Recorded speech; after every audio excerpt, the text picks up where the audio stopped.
नमस्कार, आप देख रहे हैं punjabkesari.com और मैं हूं आपके साथ कोमल पवार। नमस्कार, मैं हूं सतेंद्र शर्मा। रुक करते हैं आज के बड़े मुद्दों की। सबसे पहले बात कर लेते हैं उस पर जिस पर इस वक्त भारत की नजर टिकी हुई है। आज हम दर्शकों को बता देते हैं कि देश का एक मुख्य चुनाव आयुक्त हमें मिल गया है। बता दूं कि ज्ञानेश कुमार नए मुख्य चुनाव आयुक्त होंगे और राजीव कुमार की जगह लेंगे। बता दें कि कल देर शाम ये कैबिनेट की तरफ से प्रस्ताव सामने आया। प्रधानमंत्री मोदी की अध्यक्षता में सीईसी की बैठक हुई, जिसमें राहुल गांधी और गृह मंत्री अमित शाह भी शामिल थे। उसके बाद से ये फैसला लिया गया और ज्ञानेश कुमार को देश का अगला मुख्य चुनाव आयुक्त नियुक्त किया गया।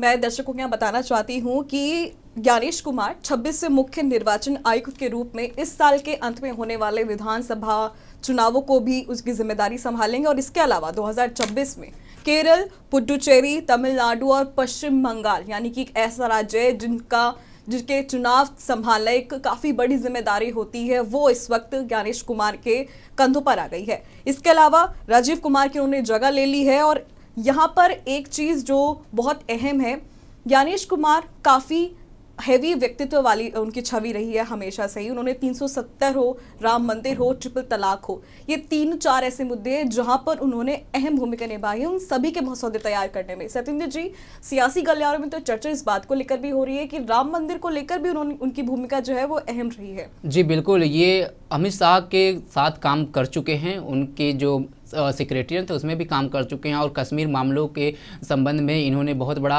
अपनी भूमिका निभाई थी आर्टिकल 370 को लेकर के। और राम मंदिर का जब फैसला हुआ था तो जितने भी डॉक्यूमेंट्स हुए थे कहीं ना कहीं इनकी निगरानी में थे और सुप्रीम कोर्ट में भी इनकी तरफ से दिया गया था। वहीं बात करें इनके पद को लेकर के तो फिलहाल ये राजीव कुमार के टीम में थे, चुनाव आयुक्त थे और फिलहाल इनकी वरिष्ठता को देखते हुए कल कानून मंत्रालय ने नोटिफिकेशन जारी करते हुए ये बताया कि देश के अगले मुख्य चुनाव आयुक्त ज्ञानेश कुमार होंगे। वहीं डॉक्टर विवेक जोशी चुनाव आयुक्त उनको बनाया गया है।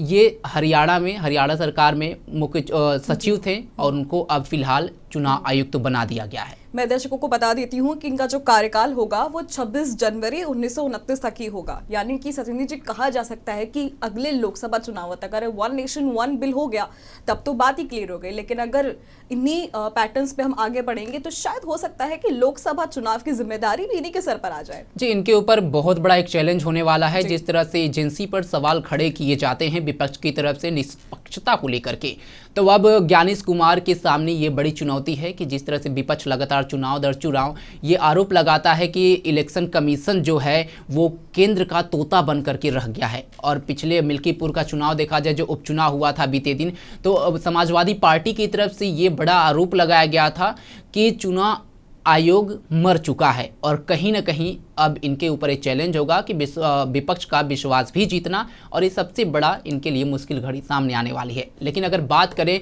इनके चुनाव को लेकर के, जब इनका नाम सामने आया तो कहीं ना कहीं विपक्ष की तरफ से हंगामे भी देखने को मिले। विपक्ष इस पर रोक लगाने की कोशिश कर रहा था क्योंकि फिलहाल जो कमेटी सीईसी की बैठक में बनी थी, जब प्रधानमंत्री मोदी चुनाव जीते थे उसके बाद से ये फैसला लिया गया था कि जो सीईसी कमेटी है जो चुनाव आयुक्त का चयन करता है उसमें प्रधानमंत्री मोदी, विपक्ष का नेता और गृह मंत्रालय से कोई ना कोई सदस्य होगा। और इसमें पहले अगर देखा जाए तो चीफ जस्टिस ऑफ इंडिया भी की भूमिका भी अहम होती थी, लेकिन जब ये नया संशोधन किया गया इसमें तो चीफ जस्टिस ऑफ इंडिया को बाहर कर दिया गया।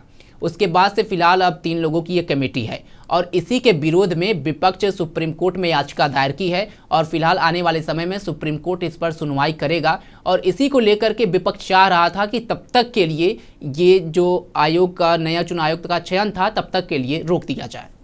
कि सरकार की तरफ से एक अहम फैसला है, जैसे सतेंद्र जी ने बताया कि विपक्ष लगातार हमलावर था। मैं यहाँ दर्शकों को बता देती हूँ कि कुल 5 नामों का जो लिस्ट है वो दिया गया था, लेकिन उसमें राहुल गांधी ने, जो लोकसभा के नेता प्रतिपक्ष है, उन्होंने ये चीज़ नाराजगी जाहिर की थी। तो ऐसे में सतेंद्र जी, क्या लगता है कि इस बार भी ज्ञानेश कुमार पर यह आरोप लगेगा कि वो सरकार के नक्शे कदम पे चल रहे, यानी कि सरकार का जो तोता है वह बनने वाले? क्योंकि राजीव कुमार ने जिस तरह से, चाहे हरियाणा विधानसभा चुनाव हो चाहे दिल्ली विधानसभा चुनाव हो, उन दोनों ने ही काफी फटकार लगाई थी जब भी ही विपक्ष की तरफ से इस प्रकार के बयान आते थे। तो क्या लगता है इस बार भी यही सब चीजें होंगी? क्योंकि अभी बहुत सारे राज्यों के अहम चुनाव आने वाले हैं। इस साल के अंदर बिहार चुनाव आएगा, उसके बाद केरल, पुडुचेरी, तमिलनाडु और फिर अहम पश्चिम बंगाल। तो ऐसे में किस तरह से वो सारी चीजों का क्रियान्वयन करेंगे, एक मुख्य चुनौती होगा उनके लिए। सबसे बड़ी चुनौती इनके सामने बिहार चुनाव को लेकर के है, क्योंकि जब ये कार्यभार संभालेंगे उसके बाद इस साल के अंत में बिहार में विधानसभा का चुनाव होने वाला है। और बिहार ऐसा राज्य है जहां बाहुबल का प्रयोग देखने को मिलता है, चुनाव के दौरान भी गोलियों की बारिश भी होती है। तो कहीं न कहीं सुचारू रूप से चुनाव संपन्न कराना ज्ञानेश कुमार के लिए बहुत बड़ी चुनौती होने वाली है। लेकिन विपक्ष है, विपक्ष तमाम तरह के मुद्दों पर बात करता है और सरकारें जो भी हों, कांग्रेस की भी सरकार थी तो भी इसके तरफ से आरोप लगते थे कि एजेंसियां सरकार के इशारों पे काम कर रही है, और वही इल्जाम अब बीजेपी गवर्नमेंट पे भी लग रही है।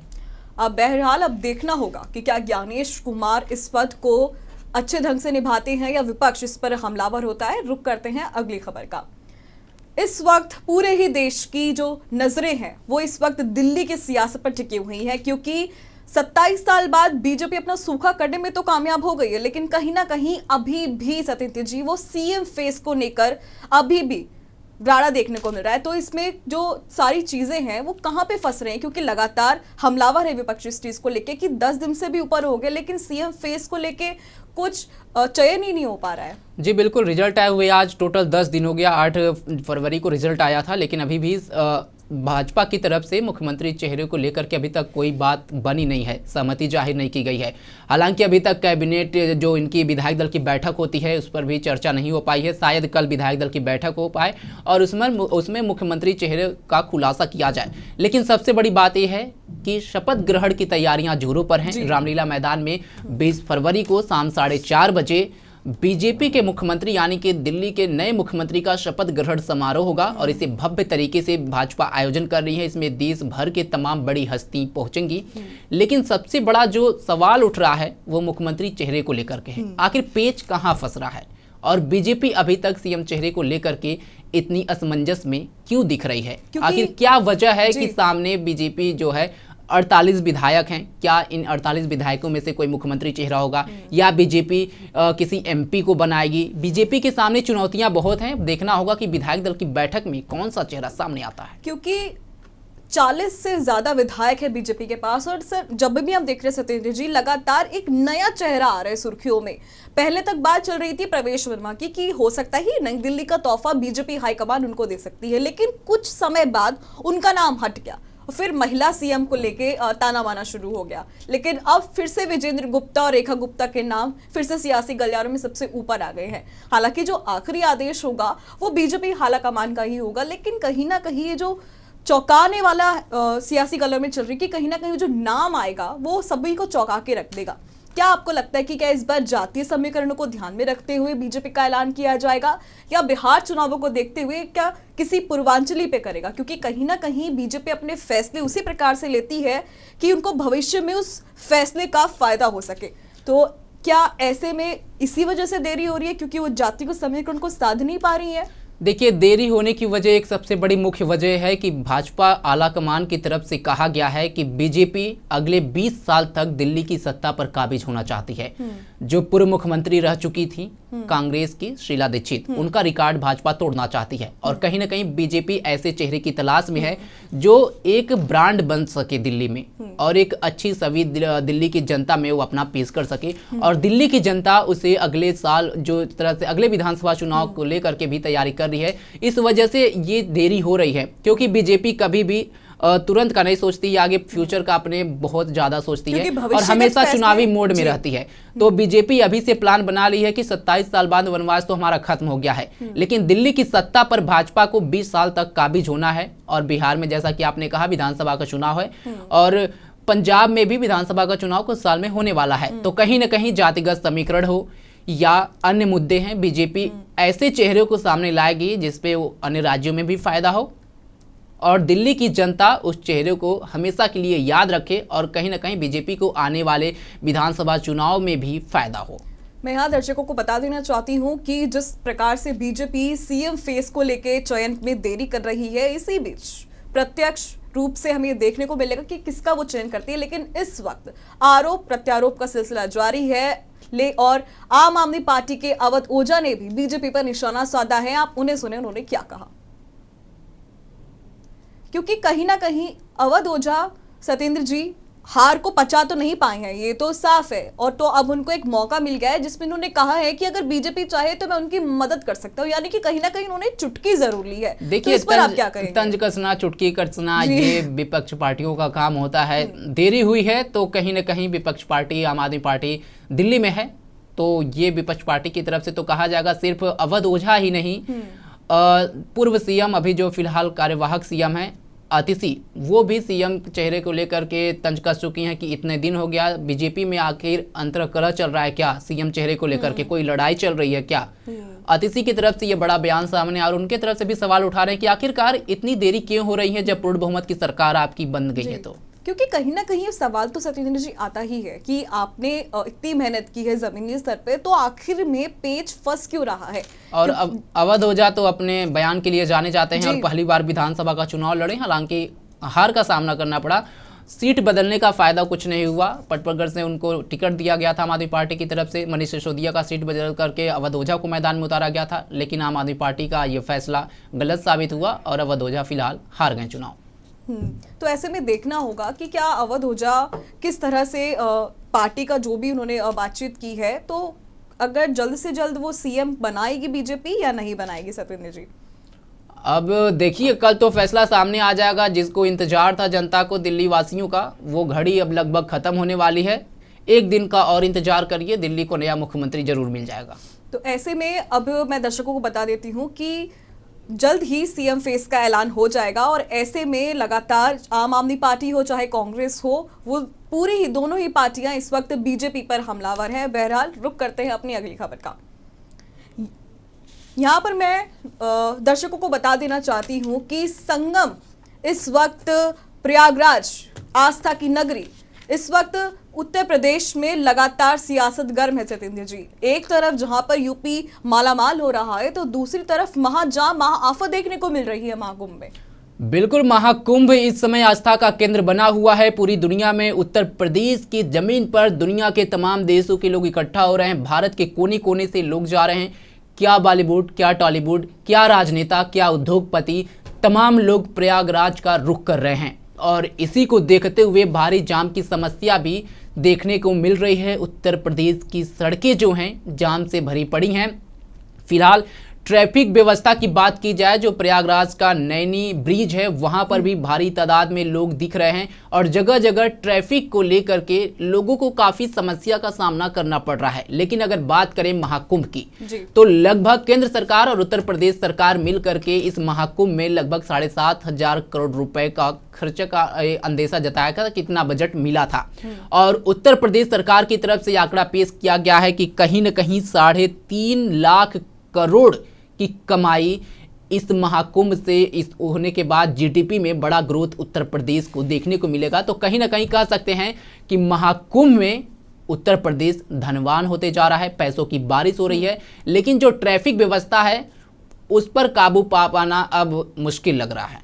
अब यूपी कितना धनवान होता है, मालामाल होता है, उससे पहले सीएम योगी ने इस पर क्या कहा है, आप उसे सुने। मैं पूछना चाहूंगा कि कोई निवेश आज के दिन पे ऐसा है क्या जहां पे आप जो मूल पूंजी लगाएंगे वो मूल पूंजी के साथ साथ उतना अतिरिक्त प्रॉफिट कमा करके वह आपको, यानी वो प्रोजेक्ट मात्र 21 दिन में उतना पैसा कमा ले। लेकिन ये स्पिरिचुअल टूरिज्म में संभव है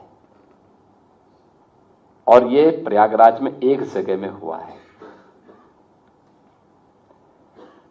ऐसे ही लाखों लोगों को कार्य मिला है, उनकी आमदनी बढ़ी है और यह आमदनी अल्टीमेटली यूपी की आमदनी के साथ बढ़ने जा रही है।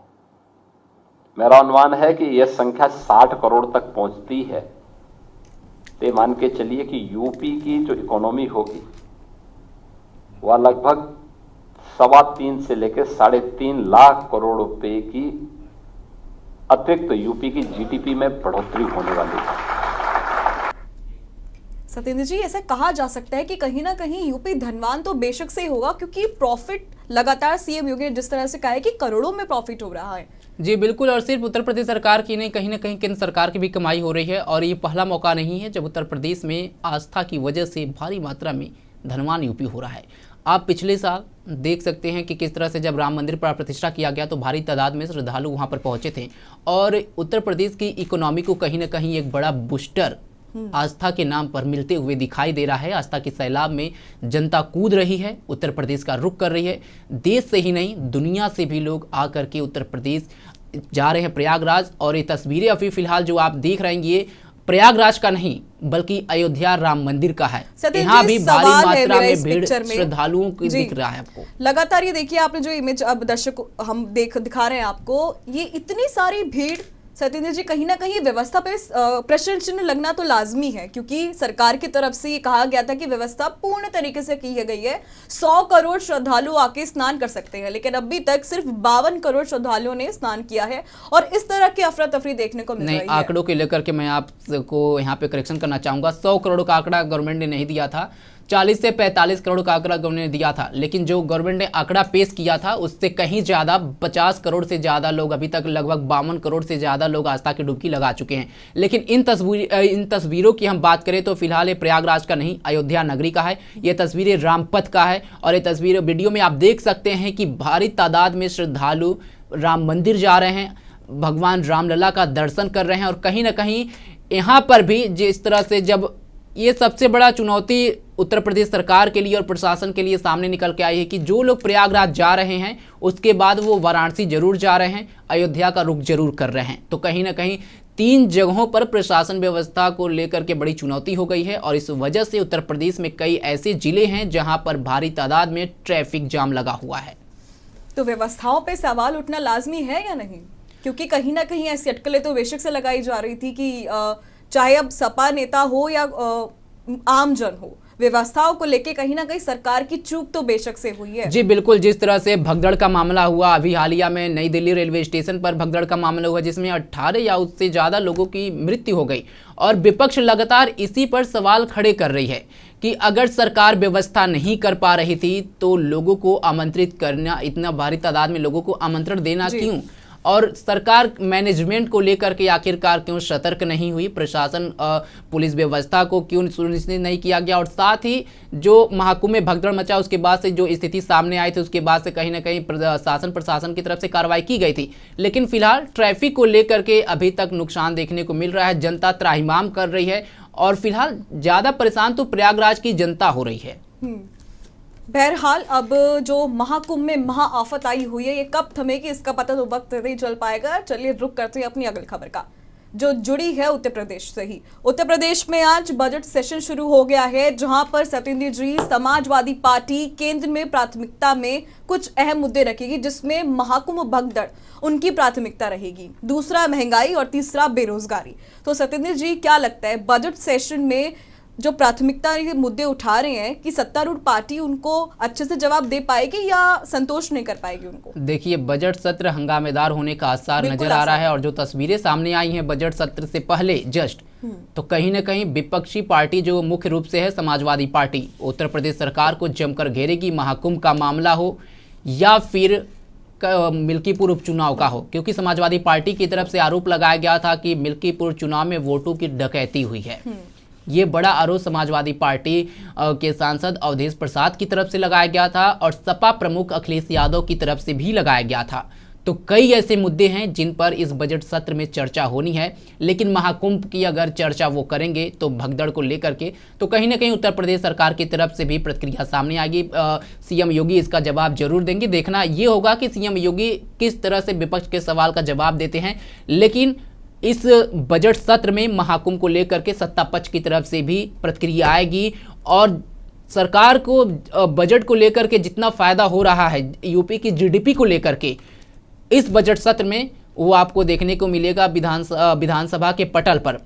कयास तो लगाए जा रहे हैं कि सत्येंद्र जी लगता है कि इस बार महाकुंभ और में जो भगदड़ मची है उस पर सरकार को घेरने की पूरी कोशिश कर रही है विपक्ष। हाँ बिल्कुल विपक्ष करेगी और जो तस्वीरें सामने आई थी कल सीएम योगी सर्वदलीय बैठक किए थे। तमाम विपक्ष के नेता भी इस बैठक में शामिल हुए थे और उसके बाद बजट सत्र को लेकर के एक चर्चा की गई और फिलहाल आज बजट सत्र 11 बजे से चालू हो चुका है और इसमें देखना होगा कि विपक्ष किस तरह से सरकार को घेरती है और सरकार विपक्ष को कैसे जवाब देती है। लेकिन अगर मुख्य मुद्दों की बात की जाए कि किस पर चर्चा होनी है इस बजट सत्र में, तो मिल्कीपुर उपचुनाव हो गया, महाकुंभ हो गया, संभल हिंसा को लेकर के देखना होगा कि समाजवादी पार्टी के एमपी एमएलए पर जो शिकायतें दर्ज की गई थी, एफआईआर दर्ज की गई थी, तो संभल हिंसा को लेकर के भी विपक्ष जरूर घेरेगी। आपको एक बड़ी अपडेट हमारे सामने आ गई है। यूपी विधानसभा की कार्यवाही स्थगित हो गई है विरोध प्रदर्शन के चलते। ये बड़ा अपडेट है सत्येंद्र जी, कार्यवाही शुरू होने से पहले ही स्थगित कर दी गई है। मैं दर्शकों को बता देती हूं कि बजट सेशन शुरू होने से पहले ही समाजवादी पार्टी के कार्यकर्ताओं ने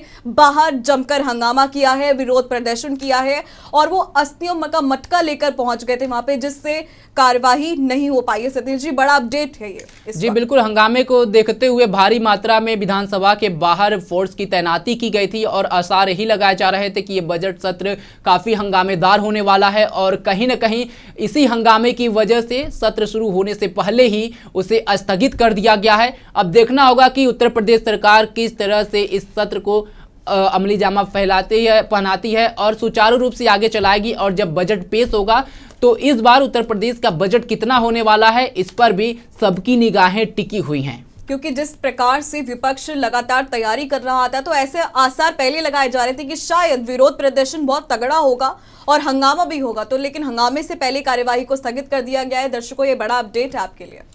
और ये आप देख सकते हैं कि किस तरह समाजवादी पार्टी के जितने भी विधायक हैं, कार्यकर्ता हैं, वो सुबह से ही नारेबाजी कर रहे हैं, बैनर लेके पहुंच गए हैं और तमाम सरकार को घेरने के लिए यहाँ पर उन्होंने पहले से ही पूरी चुनौतियों को तैयार किया गया है और पोस्टर ले करके विधानसभा का रुख करके सरकार को घेरने की कोशिश कर रहे हैं।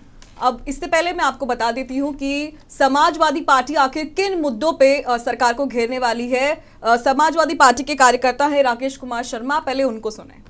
शुरू हो रही है, क्या कुछ एजेंडा रहेगा? क्योंकि समाजवादी पार्टी की तरफ से प्रोटेस्ट की बात आ रही थी, जो मुद्दे रहे उनको लेकर। देखिए, आज का एजेंडा तो निर्धारित एजेंडा है। बजट के सत्र के पहले दिन श्री राज्यपाल महोदया के द्वारा जो सरकार का जो एजेंडा है, सरकार की जो नीतियां हैं, उसी का वाचन किया जाता है और स्वाभाविक रूप से जो सरकार की गलत नीतियां हैं, विपक्ष सदैव उनका विरोध करता है। तो उसी की कड़ी में आज श्री राज्यपाल महोदय के द्वारा जो सरकार के एजेंडे को पढ़ा जाएगा, समाजवादी पार्टी पुरजोर तरीके से उसका विरोध करने का काम करेगी। और महाकुंभ में जो भगदड़ हुई, जो कुप्रबंधन हुआ, जो वीवीआईपी कल्चर की वजह से लोगों को जान गंवानी पड़ी, हमारी मांग है, समाजवादी पार्टी की मांग है कि मौत का सही आंकड़ा जारी किया जाए, चाहे वो रास्ते में दुर्घटनाग्रस्त हुई हो या वहां पर सेवाएं देते हुए लोगों की मौतें हुई हो, उनके घरों तक मुआवजा पहुंचा करके उनको श्रद्धांजलि दी जाए। कल आप सभी लोग और अखिलेश यादव खुद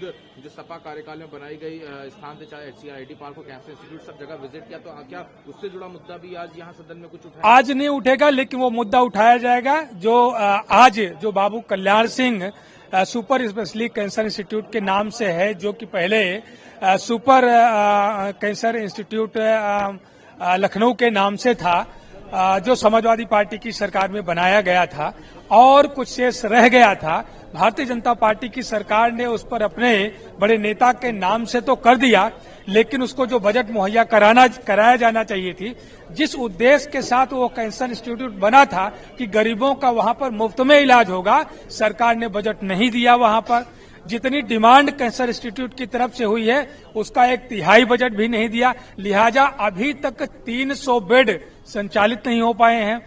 सरकार ने, भारतीय जनता पार्टी की सरकार ने अपने पार्टी के बड़े नेता के नाम पर रखा और फिर भी बदहाली का शिकार बना रहे, जिसका खामियाजा उत्तर प्रदेश के कैंसर के मरीजों को भुगतना पड़ रहा है। तो समाजवादी पार्टी की तरफ से लगातार बजट को लेकर के सरकार को घेरने की कोशिश की जा रही है और जिस तरह से महाकुंभ में मरने जी भगदड़ के बाद से जो आंकड़े सरकार ने पेश किए थे, उसके बाद से समाजवादी पार्टी लगातार ये सवाल उठा रही है कि सरकार सही आंकड़े सबके सामने प्रस्तुत करे।